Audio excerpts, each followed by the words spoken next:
Hello friends, आप सभी का स्वागत है मेरे बीएड अड्डा चैनल पर।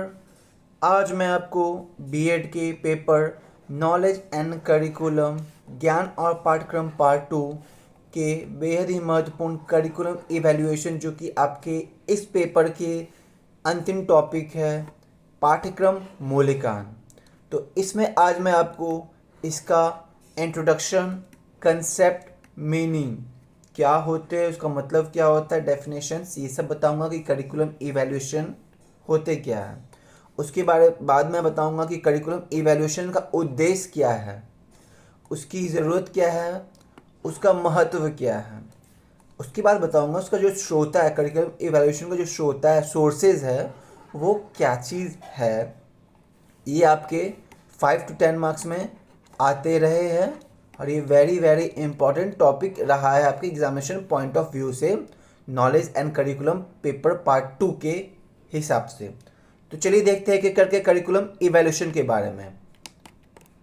करिकुलम इवैल्यूएशन, इंट्रोडक्शन, परिचय, उसकी अवधारणा और उसके अर्थ। करिकुलम इवैल्यूएशन क्या है? Is a process of assessing the different components of the curriculum, that is objectives, content, methods, evaluation process for the assessment of students। तो करिकुलम इवैल्यूएशन जो पाठ्यक्रम मूल्यांकन है, ये एक तरह का प्रक्रिया है जिसमें हम लोग क्या करते हैं, आकलन करने के लिए एक प्रक्रिया है ये करिकुलम इवैल्यूएशन, जिसमें हम मूल्यांकन पाठ्यक्रम के विभिन्न जो आपके डिफरेंट जो घटकों है, विभिन्न घटकों के अर्थात जो उसके उद्देश्य है, ऑब्जेक्टिव्स है, उसकी विषय वस्तु है या उसकी विधियां हैं, इससे क्या होता है, छात्रों का मूल्यांकन प्रक्रिया अच्छे से हम लोग कर सकते हैं। It is an integral process of curriculum development, पाठ्यक्रम विकास के लिए एक अभिन्न प्रक्रिया है। The process of evaluation is undertaken in order to determine the strength and weakness of an existing curriculum or under construction curriculum। तो ये जो प्रोसेस है करिकुलम की जो प्रक्रिया है, वो मौजूदा पाठ्यक्रम या निर्माणाधीन जो पाठ्यक्रम है उसकी जो ताकत है, स्ट्रेंथ, और उसकी कमज़ोरी को निर्धारित करने के लिए की जाती है क्या, करिकुलम मूल्यांकन की प्रक्रिया। अगला पॉइंट है, it help us to know the effectiveness of the curriculum. इससे हम लोग को ये पता चलता है कि हमारा जो पाठ्यक्रम है वो कितना प्रभावशाली है। ये हम लोग को जानने को मिलता है करिकुलम इवैल्यूएशन के through. Evaluation means both assessment of students to find out how much of the intended curriculum has been transacted and also what actually happens in a classroom as experienced by students when they are engaged in learning activities। evaluation का मतलब है छात्रों का मूल्यांकन करें, जिससे हम लोग को ये पता चलता है कि जो भी इच्छित पाठ्यक्रम है, जो हमारे पाठ्यक्रम में इच्छित है, उसमें कितना हिस्सा पूरा हो चुका है, और साथ ही ये भी पता चलता है कक्षा में वास्तव में क्या हो रहा है, क्या होता है, जिससे छात्रों को यह अनुभव होता है कि सीखने की गतिविधियां में उनका असेसमेंट, उनका मूल्यांकन कितना हुआ है, क्या हुआ है, कितनी पढ़ाई हुई है, ये कक्षा में वास्तव में पता चलता है। जब तक आप कक्षा में जाओगे नहीं, उसको महसूस नहीं करोगे, तो आपको पता नहीं चलेगा, खुद के मूल्यांकन का मतलब समझ में नहीं आएगा। It focuses on determine whether the curriculum as recorded in the master plan has been carried out in the classroom in evaluation curriculum. यह निर्धारित करने में केंद्रित है कि मास्टर प्लान, जो हमारे मास्टर प्लान होते हैं, वो पाठ्यक्रम के मूल्यांकन पाठ्यक्रम में कक्षा में लागू हुआ है कि नहीं हुआ। आप तो करिकुलम दे देते हो, आप मास्टर प्लान दे देते हो, अब ये आपके शिक्षक ये लागू किए हैं कि नहीं किए हैं आपके पाठ्यक्रम में, या हो सकता है जो पुराना पाठ्यक्रम चलता आ रहा है उसी के हिसाब से चल रहे हो, नया पाठ्यक्रम उन्हें पता ही नहीं हो, ये भी हो सकता है। तो इसीलिए अगर मास्टर प्लान है वो कितना लागू हुआ है ये आपको देखना ज़रूरी है। अगला है पॉइंट है, evaluation of curriculum is an essential part of the whole process of curriculum development. तो जो हमारा पाठ्यक्रम का मूल्यांकन होता है वो एक अभिन्न अनिवार्य हिस्सा होता है हमारी पूरी प्रक्रिया का।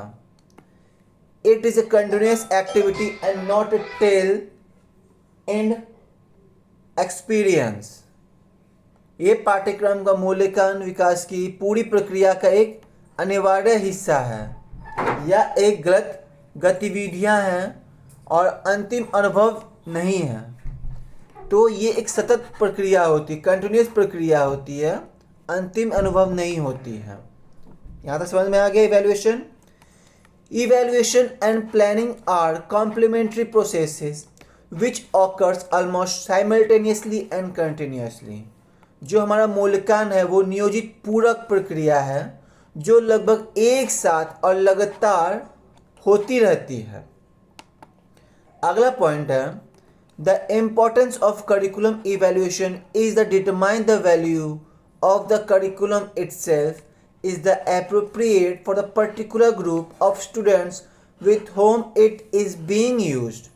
जो हमारी मूल्यांकन की हमारे जो पाठ्यक्रम की मूल्यांकन होती है उसका महत्व ये निर्धारित करता है कि हमारा जो पाठ्यक्रम का मूल्य है वो स्वयं छात्र उसके विशेष समूह बनाकर उपयुक्त है या नहीं हमारे लिए, या उपयोगी है कि नहीं है वो बताता है, उसका महत्व बताता है।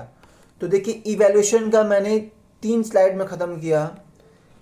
तो हो सकता है ये आपके 5 मार्क्स में आएंगे तो इतना आप लिख सकते हो, या फिर हो सकता है कि 10 मार्क्स में आएंगे तो आपका पूछा जाएगा पहला topic, what is curriculum evaluation. हमारा पाठ्यक्रम मूल्यांकन क्या होता है। उसके बाद इसी में पूछा जा सकता है what are the aims and objectives of curriculum evaluation. ठीक है, तो अगर ऐसे पूछा जाएगा तो आप आराम से ये क्वेश्चन को आप 10 मार्क्स में अटेंड कर सकते हैं। तो उसके बारे में आगे देखते हैं, objectives, aim and importance, need, ये सब वगैरह देखेंगे हम लोग। तो पहला है ऑब्जेक्टिव्स ऑफ करिकुलम इवैल्यूएशन, पाठ्यक्रम मूल्यांकन के उद्देश्य। पहला है to determine the outcomes of programme, जो भी हमारे कार्यक्रम हो रहे हैं उसके परिणाम का निर्धारण करना ही इसका पहला ऑब्जेक्टिव है। दूसरा है to help in deciding whether to accept और रिजेक्ट ए प्रोग्राम। कोई भी कार्यक्रम होता है उसे हमें स्वीकार करना है या अस्वीकार करना है, यह हमारे करिकुलम पाठ्यक्रम मूल्यांकन का उद्देश्य है। To ascertain the need for revision of course content, पाठ्यक्रम सामग्री में जो संशोधन की आवश्यकता है इससे हमें यह पता चलता है कि आवश्यकता है या नहीं है। अगर आवश्यकता है तो हमें इसे बदलना होगा, अगर आवश्यकता नहीं हो तो उसे एज इट इज़ जैसा पहले से चलता आ रहा है वही रहने दिया जाएगा। अगला पॉइंट है to help in future development material for continuous movement. तो हमारी जो भविष्य में विकास सामग्री है उसमें ये सहायता प्रदान करता है। अगला पॉइंट है to improve methods of teaching and instructional technique. तो ये हमारे शिक्षण गतिविधियाँ और जो निर्देशात्मक तकनीक है उसमें ये सुधार लाता है। तो इतने थे हमारे ऑब्जेक्टिव ऑफ करिकुलम पाठ्यक्रम मूल्यांकन के उद्देश्य। इसे आप एक एक पॉइंट को आप एक्सप्लेन भी कर सकते हो अच्छे से, जैसे मैंने आपको समझाया उस तरह से आप एक्सप्लेन कर सकते हो। अब अगला देखते हैं हम लोग, need and importance of curriculum evaluation, आवश्यकता और महत्व क्या है पाठ्यक्रम मूल्यांकन की। इट डिटरमाइंस द वर्थ और वैल्यू ऑफ करिकुलम, ये पाठ्यक्रम के महत्व या मूल्य को निर्धारित करता है। अगला है to remove deadwood in terms and concept and practices in curriculum framework. तो जो पाठ्यक्रम के ढांचे होते हैं, ढांचों में शब्द और अवधारणा हो और प्रार्थना में जो मृत लकड़ी होते हैं उसको हटाने के लिए वैज्ञानिक जो है इसको आधार और विश्लेषण करते हैं। अगर ये आधार और विश्लेषण नहीं किया जाएगा तो इससे हम लोग को ये नहीं पता चलेगा कि इसमें कौन सा मृत लकड़ी है, मतलब मृत लकड़ी के समान है, उसे हटाने की आवश्यकता पड़ेगी। This requires scientific basis and analysis. तो इसके लिए हमको वैज्ञानिक आधार और विश्लेषण करना पड़ता है। ऐसे आप नहीं बता सकते हो, ऐसे नहीं हटा सकते हो। दस curriculum evaluation helps one in taking such decision objectively. इसीलिए जो हमारा पाठ्यक्रम मूल्यांकन है वो किसी ऐसे निर्णय निष्पक्ष रूप से लेने के लिए हमें मदद प्रदान करता है। To reduce the gap between the intended curriculum and operational curriculum, जो हमारे पाठ्यक्रम परिचालन पाठ्यक्रम के बीच अंतर कम करने के लिए उपयोगी होता है, उसे हम लोग आगे बढ़ाते हैं। अगला पॉइंट है to know the actual quality of output in curriculum, how far it helps in achieving the predetermined objectivity.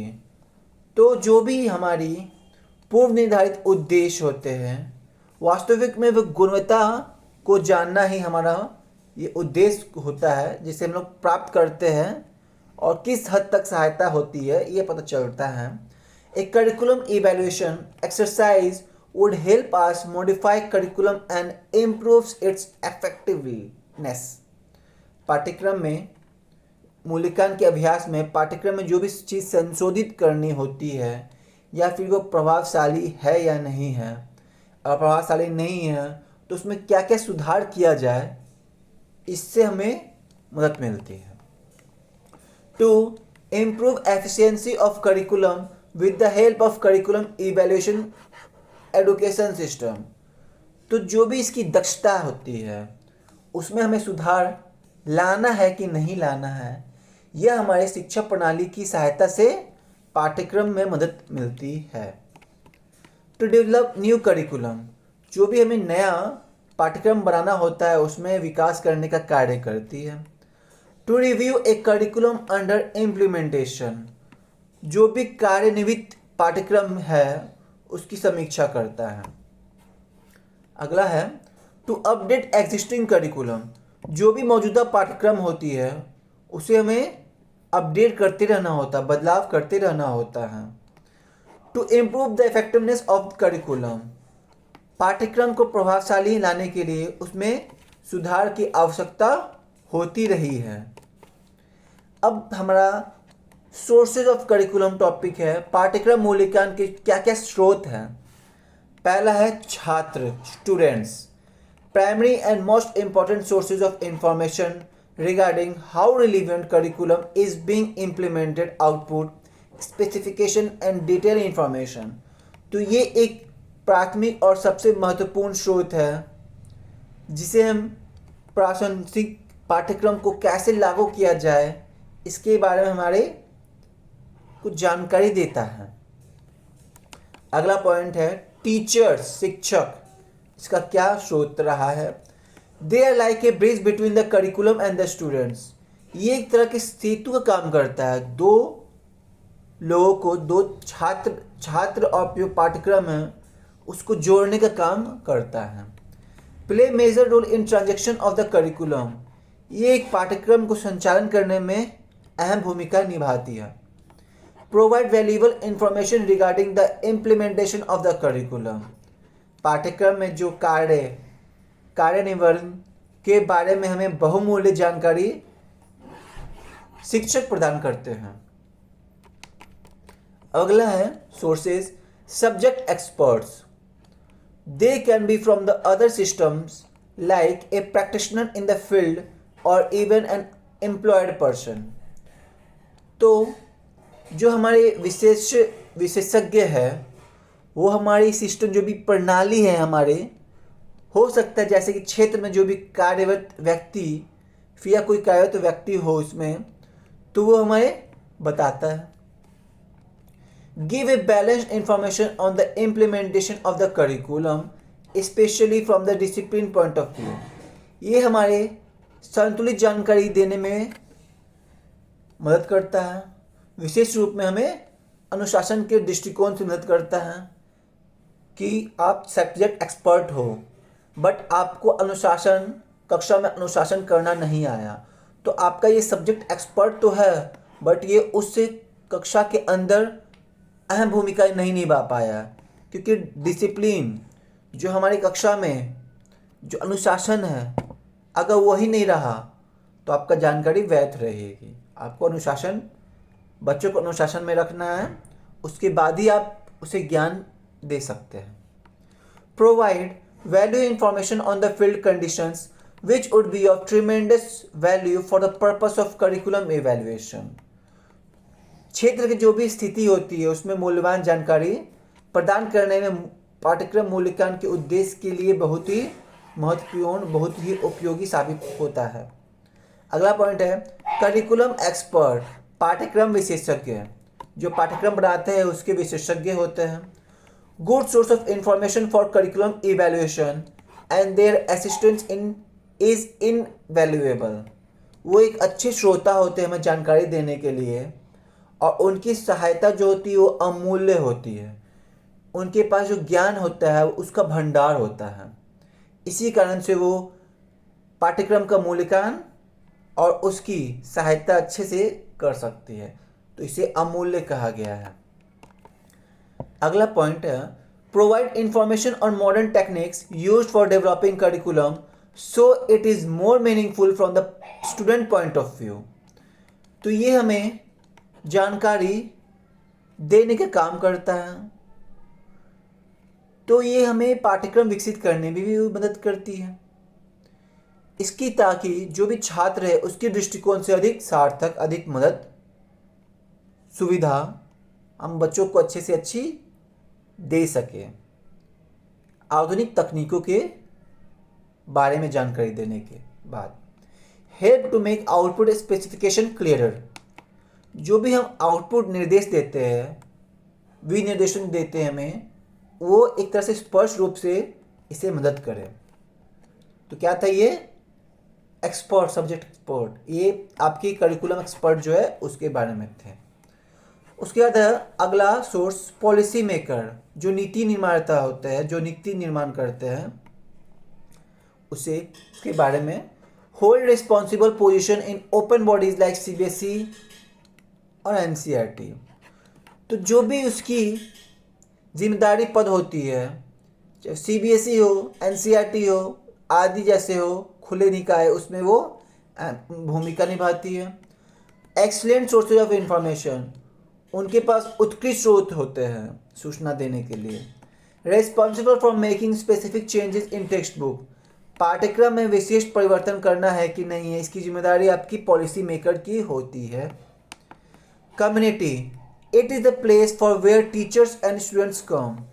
समुदाय ये एक ऐसा स्थान है जहाँ शिक्षक और छात्र साथ आते हैं। तो ये था sources of curriculum evaluation. It is as per the requirement of local committee that curriculum is, एक minute,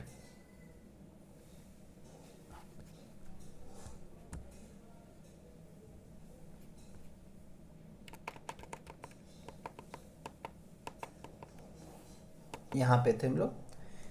It is as per the requirement of the local committee that curriculum is made relevant and need based। तो ये स्थानीय समिति की आवश्यकता के अनुसार पाठ्यक्रम में जो भी पहले जो भी प्रशासनिक और आवश्यकता आधारित बनाए जाते हैं हमारे स्थानीय नीति। Curriculum is revise to serve the cause of community better, समुदाय के हित में ये अच्छे ढंग से उसकी सोच के हिसाब से पूर्ण करने के लिए पाठ्यक्रम में संशोधन किया जाता है कि आपकी कम्युनिटी में भी इससे उसका लाभ हो। जो भी कम्युनिटी के आधारित पे उसकी ज्ञान हमें मिलती है वो आप हिंदी विषय के अंतर्गत आप कहानी के माध्यम से आप इसे डालते हैं, जो कि आपका करिकुलम का एक पार्ट बन जाता है। तो इसे समुदाय के बारे में जानने का, उसके महत्व का हमें ज्ञान होता है। Drop out sample, Students can point out the curricular factors that might have been responsible for their withdrawal from the course. Student जो होते हैं, जो छात्र होते हैं, पाठ्यक्रम के बाहर निकलने के जिम्मेदार पाठ्यक्रम में जो भी संबंधित कारक होते हैं, कारकों को इसमें डालते हैं. Help by giving the strength and weakness of the curriculum. जो भी पाठ्यक्रम की ताकत और कमजोरी होती है उसे बताकर इसे मदद करते हैं. Bring vocational efficiency in the curriculum. पाठ्यक्रम में जो व्यावसायिक दक्षता होती है उसे लाने की मदद करती है हमारे पाठ्यक्रम में, जिससे वो स्किल्स डेवलपमेंट प्रोग्राम जैसी होती है, वो बच्चों के अंदर जो भी उसमें कमी हो, स्किल्स की कमी हो, उसके अंतर्गत उसे लाने में मदद करती है, जिसके कारण कोई भी व्यवसाय जॉब होती है, दक्षता होती है, उसे ये प्रदान करती है. काफ़ी महत्व है. अगला है बोर्ड ऑफ स्टडीज़. तो अध्ययन board. Curriculum is developed by the board of studies. पाठ्यक्रम जो है वो विकसित आपके पाठ्यक्रम अध्ययन बोर्ड के द्वारा ही होती है. There are different board for different levels and different subjects. ये आपकी जो बोर्ड है विभिन्न स्तर और विभिन्न विषय के लिए अलग अलग बोर्ड होती है. जैसे कि आपकी एनसीईआरटी बुक के लिए सीबीएसई बोर्ड होती है, आपकी आईसीएसई ये अलग बुक चलाती है. तो ये दोनों बोर्ड ही है आपकी पढ़ाई के लिए, 10th board 12th board. But इसका जो आपका सिलेबस हो, करिकुलम हो, सब्जेक्ट सेम रहेंगे बट इसकी बोर्ड अलग अलग रहेगी. ये भी ज्ञान नहीं देती है. Members of board are highly experienced and respected educationist. जो भी इसके बोर्ड के सदस्य होते हैं वो अत्यधिक अनुभवी और सम्मानित शिक्षावाद होते हैं. अगला है हमारा एग्जामिनेशन बोर्ड, परीक्षा board. It is a examination system which checks the effectiveness and efficiency of the curriculum. यह परीक्षा जो प्रणाली है ये पाठ्यक्रम की प्रभावशीलता और जो दक्षता होती है उसकी जांच करता है. The essay type of questions are based on the broad expert of the content, while objective are based on the specific element of the content.